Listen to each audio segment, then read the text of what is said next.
Les fautes de gestion et infractions pénales soulevées par le rapport de la Cour des comptes tournent principalement autour de détournement d'objectifs des fonds force Covid, de surfacturation, de violation des règles dans le paiement aux fournisseurs, d'irrégularités dans la distribution des aides et secours. Pour rappel, les dépenses faites en 2020 et 2021 sur le fonds force Covid-19 soulignent que 19 milliards 727 millions de francs CFA représentent des dépenses faites par différents ministères sans lien avec la Covid-19.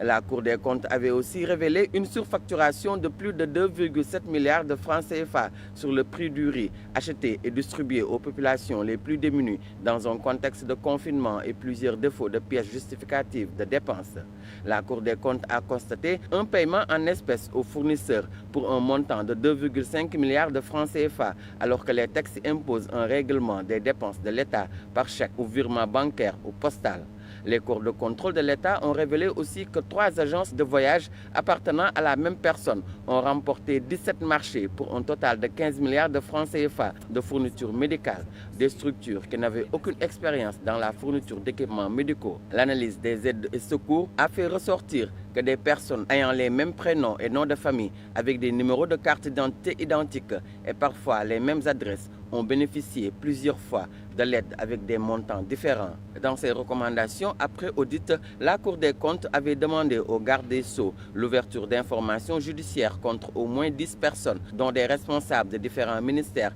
impliqués dans la gestion du fonds anti-Covid.